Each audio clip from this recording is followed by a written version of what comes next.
Without wasting time let's get started. यहाँ पे देखो कि कॉज एंड इफेक्ट क्या होता है और इसको हम समझने की कोशिश करेंगे। So dear students, let's get started from this point. Okay, so आज हमें पढ़ना है कॉज एंड इफेक्ट। तो हमारे पास जब क्वेश्चन आता है एग्जाम में, जब हमें क्वेश्चन आता है तो हमारे पास यूजुअली दो स्टेटमेंट्स गिवन होते हैं, statement 1, statement 2, statement A and statement B. Okay, तो मैंने आपको इससे पहले स्टेटमेंट कंक्लूजन पढ़ाया और उसके बाद स्टेटमेंट एंड अजम्पशन पढ़ाया। ये हल्का सा उन दोनों से डिफरेंट है, सिर्फ कॉमन इतना ही है कि यहाँ पे आपको स्टेटमेंट्स गिवन होते हैं, स्टेटमेंट्स आपको यहाँ पे गिवन होते हैं। ठीक, तो अगर हम बात करेंगे कॉज एंड इफेक्ट, उन दो स्टेटमेंट्स में से एक स्टेटमेंट आपको कॉज होता है और एक स्टेटमेंट आपको इफेक्ट होता है।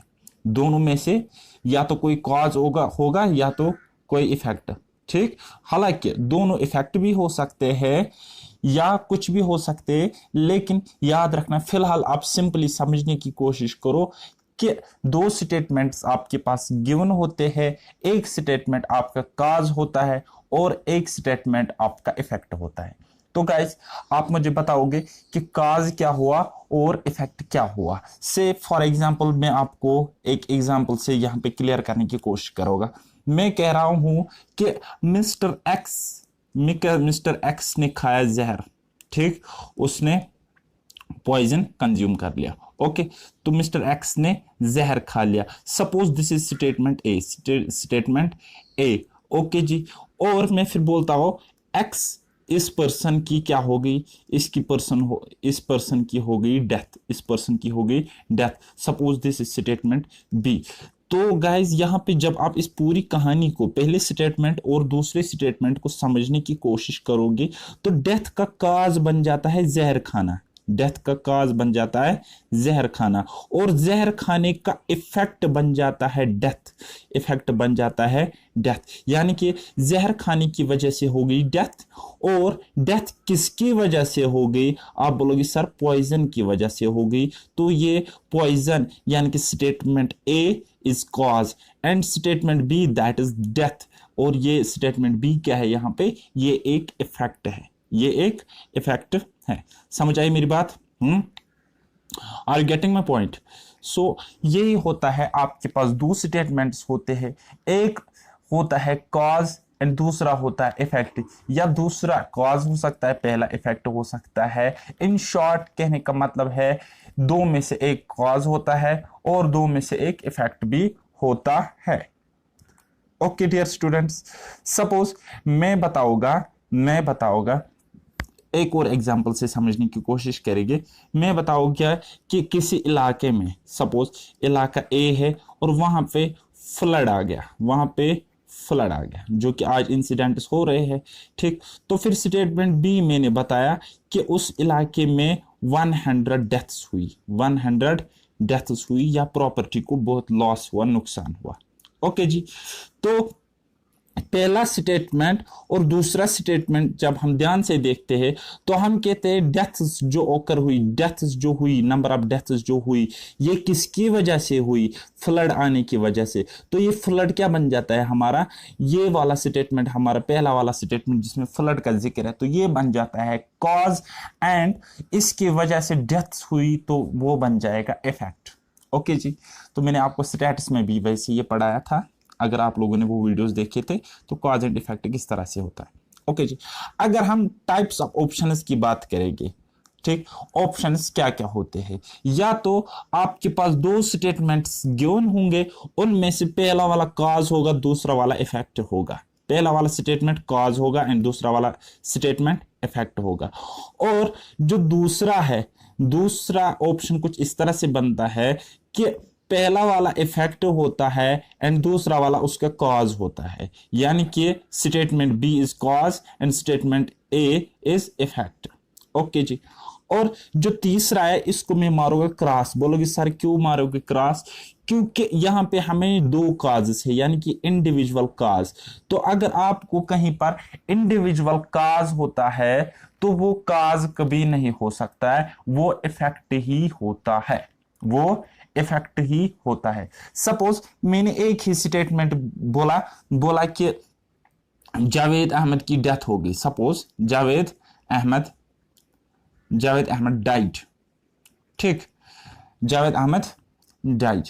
अब ये इसकी डेथ होगी तो ये स्टेटमेंट नहीं है, किसी चीज से डेथ हुई होगी ना, किसी चीज से, यानी कि इसका तो कोई ना कोई काज रहा होगा। तो अगर आपको इंडिविजुअल काज है तो वो काज नहीं कहलाएगा, वो हमेशा इफेक्ट होता है, वो हमेशा इफेक्ट होता है। अब बोलोगे सर यहां पर तो ये इंडिविजुअल काज है। हाँ, काज तभी होगा जब उसके साथ इफेक्ट गिवन होगा, जब काज के साथ इफेक्ट देकर होगा तब हम उसको काज कहेंगे। अदरवाइज अगर आपके पास 2 काज हो, 3 काज गिवन हो, या एक ही काज क्यों ना गिवन हो, उसको हम काज नहीं कहेंगे, वो हमेशा एक इफेक्ट होता है, एक अल्टीमेट इफेक्ट होता है जिसका काज हालांकि अननोन होता है। ओके जी, तो फिर से समझने की कोशिश करेंगे पॉइंट नंबर 4 और इसको क्रॉस मारना। ओके जी, पॉइंट नंबर 4 आपके पास दोनों इफेक्ट्स हो सकते हैं, इफेक्ट 1 इफेक्ट 2, एक इफेक्ट दूसरा इफेक्ट, और उनके काजेस भी अलग अलग हो सकते हैं, उनके काजेस भी अलग अलग हो सकते हैं। इतना क्लियर। और पॉइंट नंबर 5 मैंने आपको यहां पे लिखा है, स्टेटमेंट ए है आपके पास और वहां पे कोई इफेक्ट देकर है, इफेक्ट 1। ओके जी, और स्टेटमेंट बी है आपके पास कुछ, तो वहां पे दूसरा इफेक्ट देकर है, लेकिन उनका एक सिंगल काज भी हो सकता है, उनका एक सिंगल काज भी हो सकता है। मैं कहूंगा बॉम्ब फटने की वजह से, बम ब्लास्ट हुआ तो उसकी वजह से, फिर मैंने 2 स्टेटमेंट्स दिए। मैं कहूंगा बॉम्ब ब्लास्ट होने की वजह से 50 पर्सन्स डाइड। ओके, ये हो गया एक स्टेटमेंट। तो दूसरा स्टेटमेंट मैं आपको यहां पे बोल सकता हूं, मैं बता सकता हूं कि 10 बिल्डिंग्स डैमेज्ड, 10 बिल्डिंग्स को नुकसान पहुंच गया, 10 बिल्डिंग्स को नुकसान डैमेज हुआ। ठीक, तो देखो गाइज ये भी एक इफेक्ट कहलाएगा, लेकिन इसका, इन दोनों इफेक्ट्स का कॉज एक ही है, that is bomb blast. So 50% died is statement ए, यानी कि ये है इफेक्ट E1, और 10 बिल्डिंग्स डैमेज होगी तो दिस विल बी E2, यानी कि सेकंड इफेक्ट, या दूसरा स्टेटमेंट में second effect. But both the effects have common cause, that is bomb blast. Okay ji, तो कहने का सिंपल सा मतलब मेरा इतना है कि 2 अलग अलग इफेक्ट्स का कॉमन कॉज भी हो सकता है, या 2 अलग अलग इफेक्ट्स का अलग अलग कॉज भी हो सकता है। ठीक, तो फर्दर आप इन क्वेश्चंस को कैसे समझोगे, कैसे आप जज कर पाओगे कि कौन से इफेक्ट्स का क्या काज है, कौन से 2 इफेक्ट्स के 2 काज हो सकते हैं, कौन से 2 इफेक्ट्स का एक ही काज हो सकता है, वो आप क्वेश्चंस के थ्रू समझने की कोशिश करोगे, और मुझे पूरा यकीन है कि आप समझ जाओगे। ओके जी, लेकिन उससे पहले मैं आपको एक बात बताना चाहता हूं, कॉज एंड इफेक्ट में एक इंपॉर्टेंट बात मैं आपको समझाने की कोशिश करूंगा, यहां पे बस दिमाग को एक्टिव रखो। सपोज 2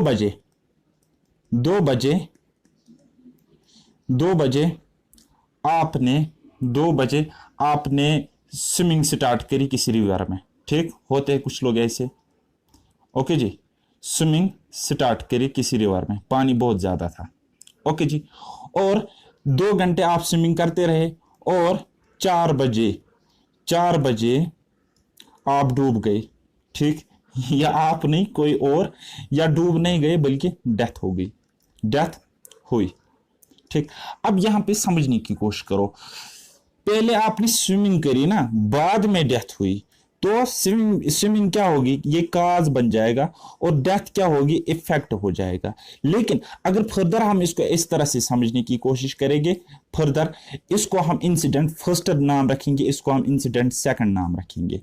तो इंसिडेंट, जो इंसिडेंट पहले हुआ वो हमेशा पहले क्या रहता है, काज ही होता है। जो इंसिडेंट बाद में होता है वो हमेशा क्या, इफेक्ट होता है। या सपोज एक और एग्जांपल्स में आपको समझाने की कोशिश करूंगा। 2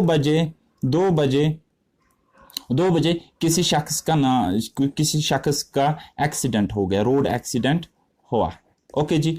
और 3 बजे उसकी डेथ हो गई, और 3 बजे उस आदमी की हुई डेथ। अब मुझे आप बताओ, पहले क्या हुआ, पहले हुआ एक्सीडेंट, बाद में क्या हुई, डेथ। तो हम कह सकते हैं एक्सीडेंट क्या है यहाँ पे, दिस इज कॉज, एंड जो डेथ है ये क्या है बेटा, दिस इज इफेक्ट। आई बात समझ? आई होप कि इतना क्लियर हुआ।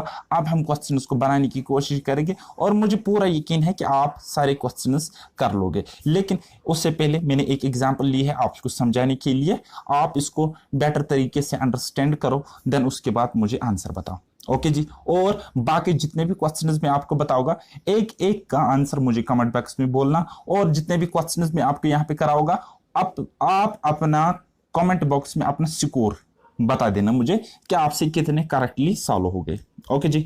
चलो question number 1, statement A is given, कहता है a police sub inspector was killed by some unknown gunman during an operation.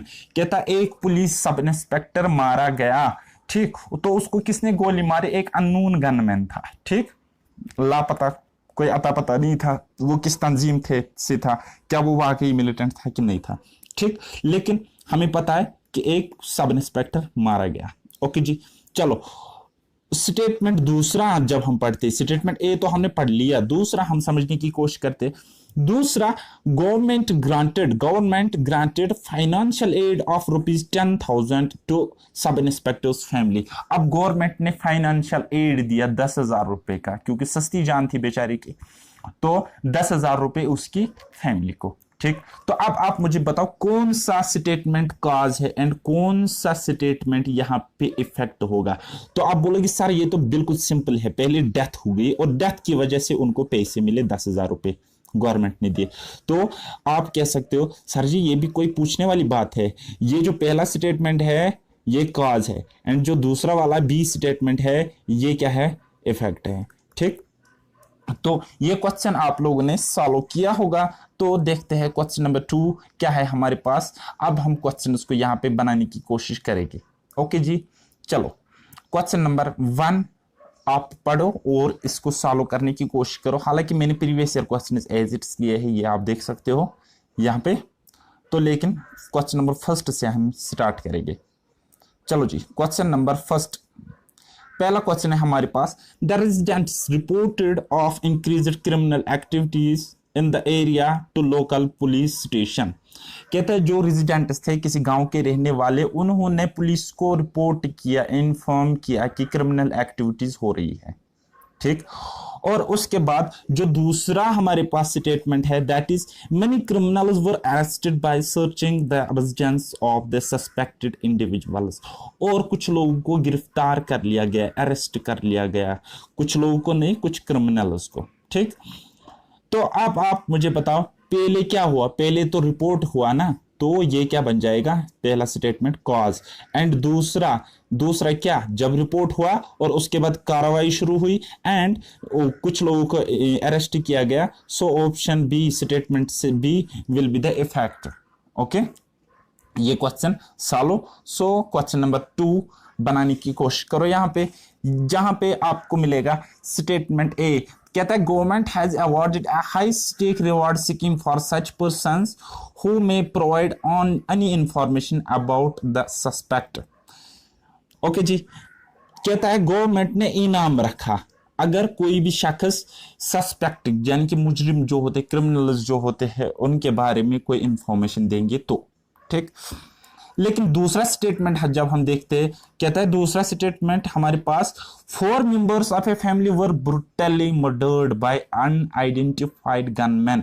कहता है एक ही फैमिली के 4 अफरादों को बुरी तरीके से मतलब मारा गया, उनका मर्डर किया गया, किसके द्वारा, किसने किया, अनआइडेंटिफाइड गनमैन, ओके जी। तो पहले क्या हुआ, पहले हुआ कटैक मतलब अटैक, देन उसके बाद इन्होंने क्या रखा, एक अवार्ड रखा, रिवार्ड रखा उन लोगों के लिए जो शिकायतें करेंगी। ओके जी। तो हम कह सकते हैं, हम यहाँ पे कह सकते हैं, क्या कह सकते हैं कि ऑप्शन बी, स्टेटमेंट बी है हमारे पास काज, एंड स्टेटमेंट ए है हमारे पास effect. Statement A is effect.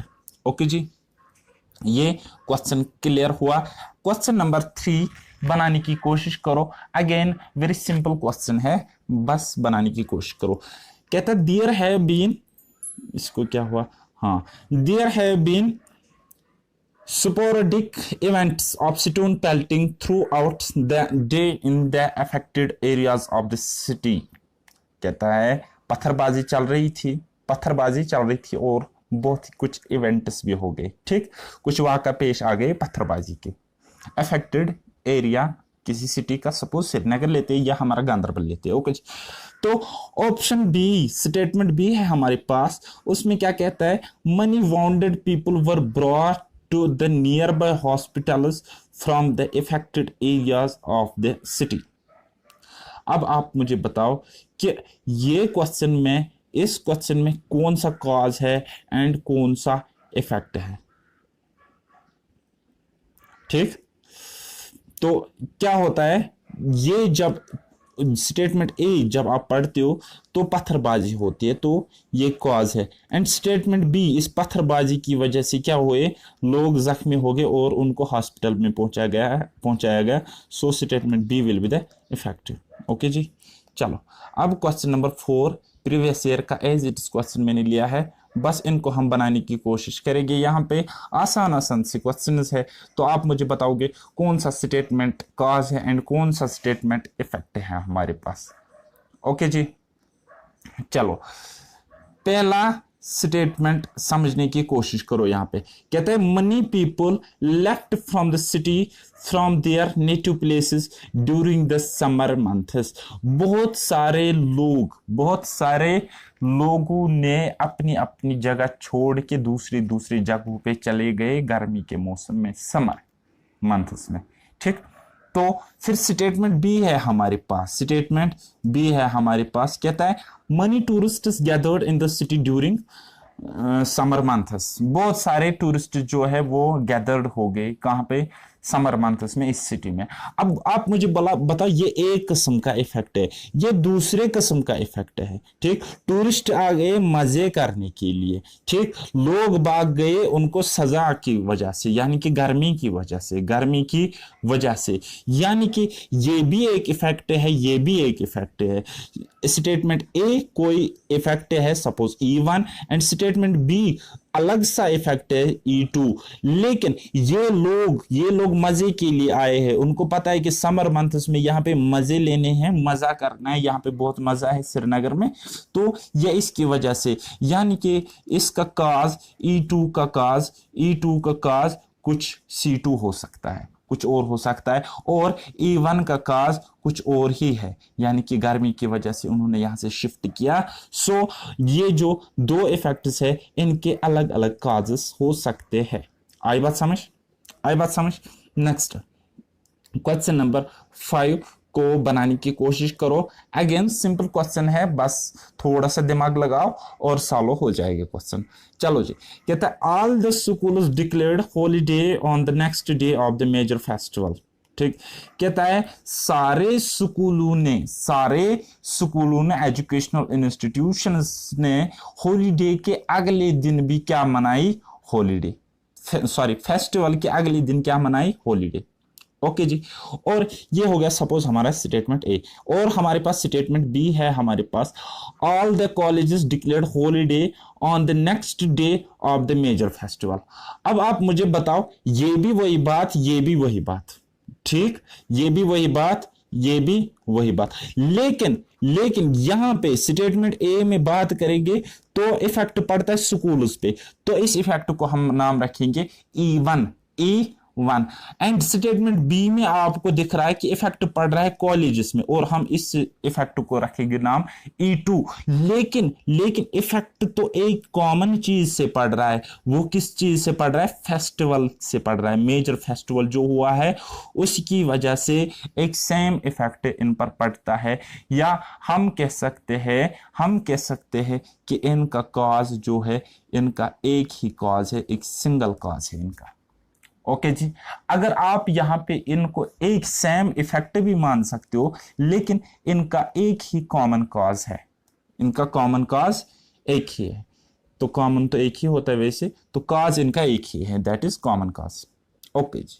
चलो क्वेश्चन नंबर 6 है आपकी स्क्रीन पर। कुछ इस तरह से सिंपल सा क्वेश्चन है, बस समझने की कोशिश करो और क्वेश्चन को बनाओ। स्टेटमेंट ए है आपके पास, कहता है most of the students enrolled themselves for educational tour scheduled for next month. कहता है ज्यादातर बच्चों ने इनरोल करवाया, खुद को इनरोल करवाया, किस लिए?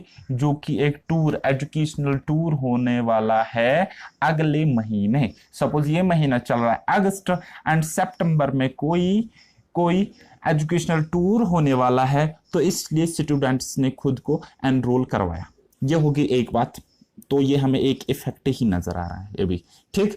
तो दूसरा इफेक्ट देखने की कोशिश करेगी, यानी कि स्टेटमेंट बी को हम यहां पे समझने की कोशिश करेंगे, जो कि है the school authority cancelled the educational tour scheduled for next month. अब स्कूल अथॉरिटी ने क्या किया, जो एजुकेशनल टूर होने वाला था सितंबर के महीने में, यानी कि नेक्स्ट मंथ में, उसको कैंसल कर दिया, ठीक। तो अब आप मुझे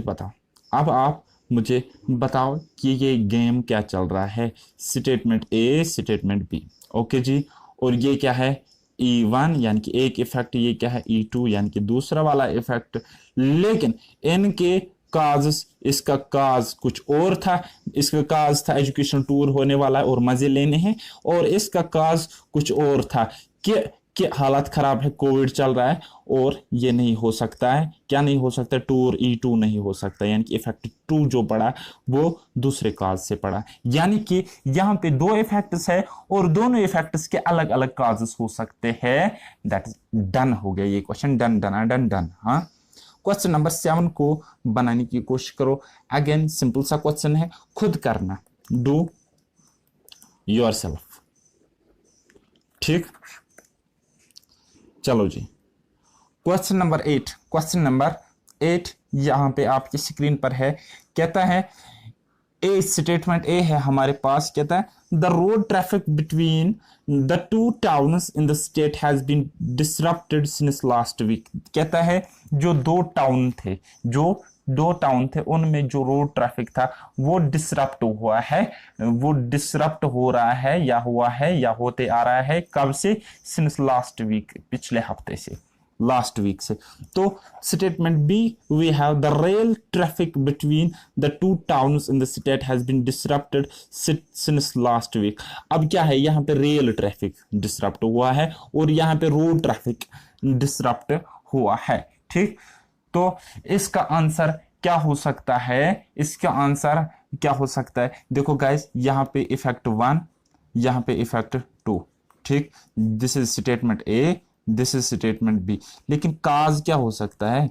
सिंस लास्ट वीक, तो कोई मौसम का काज भी तो हो सकता है, क्योंकि क्या है, लास्ट वीक दोनों में मेंशन है, तो इसका एक ही काज है, सिंगल काज है। आई बात समझ? हो सकता है आर्टिकल टूटा हो सकता है कोविड-19 आया हो सकता है बम धमाका हुआ हो, बम फटा हो सकता है पत्थरबाजी होती हो, या हो सकता है वेदर कंडीशंस कुछ खराब हो लास्ट वीक से। तो यानी कि कॉज तो कॉमन है, लेकिन इफेक्ट अलग अलग है। क्यों है? यहाँ पे रोड ट्रैफिक डिसरप्ट हुआ और यहाँ पे रेल ट्रैफिक डिसरप्ट हुआ। So we put E1 and E2। Okay जी। चलो question number 9 you have very simple question. तो इसको बनाने की कोशिश करो। अगेन बहुत ही आसान सा क्वेश्चन है। कहता है heavy showers are expected in the city areas during next 48 hours. कहता है बारिश, हेवी शॉवर्स, बारिश को ही कहते हैं ना, तो कहते हैं ये एक्सपेक्टेड है कि नेक्स्ट 48 आवर्स, अगले 48 घंटे में हो सकती है। ठीक, तो ये हो गया पहला। दूसरा the inter club cricket tournament scheduler for the week was called off. कहता है जो इंटर क्लब क्रिकेट टूर्नामेंट चल रहा था या जो अगले वीक या एक वीक तक चलने वाला था उसको बंद कर दिया गया। तो आप मुझे बताओ क्यों बंद कर दिया गया? तो ये बी है आपके पास, तो ये क्या है? बोलोगे सर दिस इज इफेक्ट। ठीक, लेकिन क्यों बंद कर दिया? क्योंकि एक्सपेक्टेड है कि बारिश होने वाली है नेक्स्ट 48 आवर्स तक या नेक्स्ट 48 आवर्स में। तो यहाँ पे जो ए स्टेटमेंट है वो क्या होगा? कॉज होगा। So statement A is cause and statement B will be the effect. Okay, so question number 10 को बनाने की कोशिश करो। अब अगर आपसे क्वेश्चंस नहीं बन रहे हैं तो एक काम करो, आप मुर्गा बन जाओ सीधे खुद को खुद ही पनिशमेंट करो। मैं तो यहां से डिजिटल बिटाई कर नहीं सकता, आप क्या करूं? चलो क्वेश्चन नंबर 10 को बनाने की कोशिश करो। आपके पास है statement A and statement B जो है गिवन हियर। ओके, तो अगर आप देख सकते हो, government has decided to distribute part of the food grain stock throughout public distribution system to people below poverty line. अब इन्होंने डिसाइड किया कि ये कुछ फूड ग्रेन प्रोवाइड करेगी किन लोगों को? जो बिलो पॉवर्टी लाइन से बिलोंग करते हैं, बीपीएल। ओके, तो वहां से। और उसके बाद दूसरा स्टेटमेंट है हमारे पास, there has been bumper kharif crops for the last 2 seasons. अब यहाँ पे बम्पर खरीफ क्रॉप्स है, गवर्नमेंट के पास बहुत ज्यादा राशन है, खरीफ क्रॉप्स है, और यहाँ पे ये क्या कर रहे हैं? उसको डिस्ट्रीब्यूट करने की बात कर रहे हैं।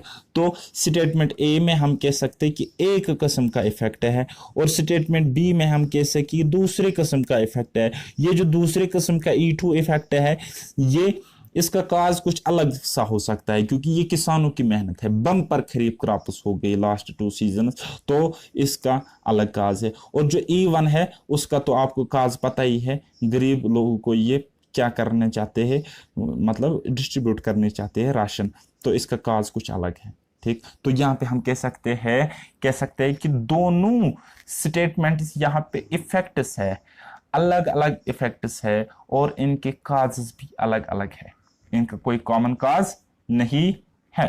ठीक, तो अगर आपको इतना समझ में आ गया तो अब आप एक काम करोगे, क्वेश्चन नंबर 11 डू योरसेल्फ, और इसका आंसर मुझे चाहिए कहां पे?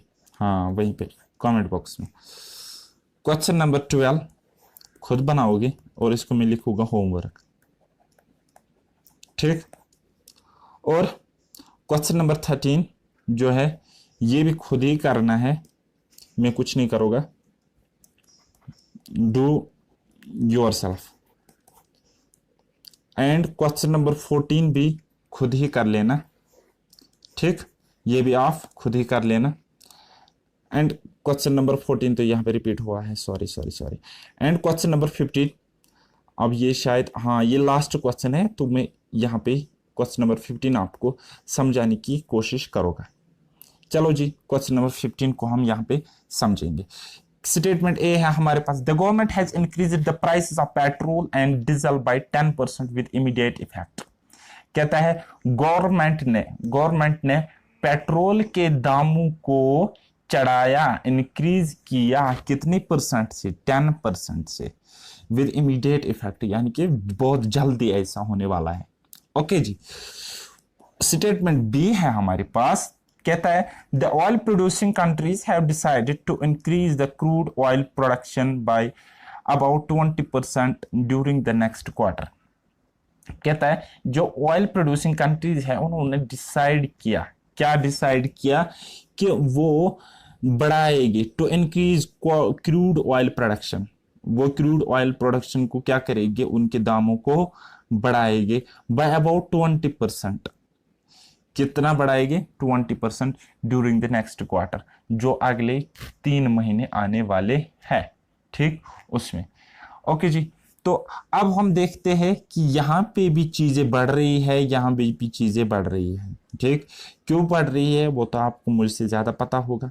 ओके, तो हम कह सकते हैं स्टेटमेंट ए है यहाँ पे एक इफेक्ट, स्टेटमेंट बी है यहाँ पे दूसरा इफेक्ट, यानी कि दोनों स्टेटमेंट्स इफेक्ट है और इनका काज एक ही है। सपोज कोविड-19 है इनका काज, कोविड-19, सपोज कोविड-19 इनका काज है, एक सिंगल काज है, कॉमन काज है।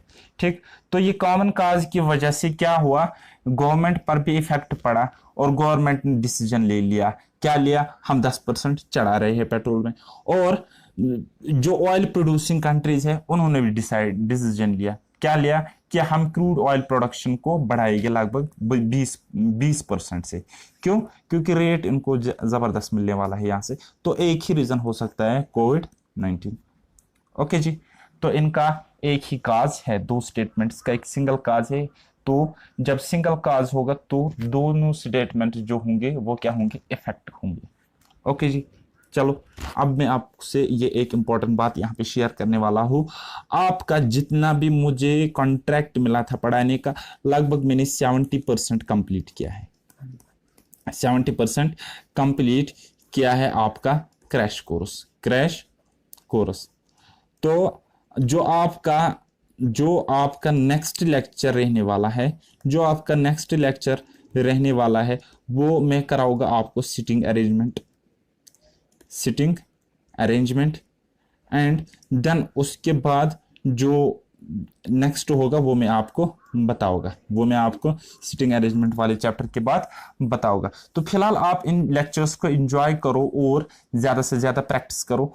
अभी कोई भी बुक खरीदने की ज़रूरत नहीं है, जैसे नोटिफिकेशन आती है मैं आपको बुक सारा स्टडी मटेरियल बताऊंगा। आप आराम से एक ही मंथ में, ठीक, जीके को छोड़कर आप सिर्फ और सिर्फ 1 से 2 मंथ्स में विद इन 1 to 2 मंथ्स आप इंग्लिश, रीजनिंग और मैथ्स को विद 100% एक्यूरेसी के साथ प्रिपेयर कर सकते हो और 90 to 100% आप एग्जाम में स्कोर भी करोगे। सो मिलते हैं नेक्स्ट लेक्चर में। अभी तक के लिए बाय बाय, टेक केयर, अल्लाह हाफिज और मेहनत करते रहिए।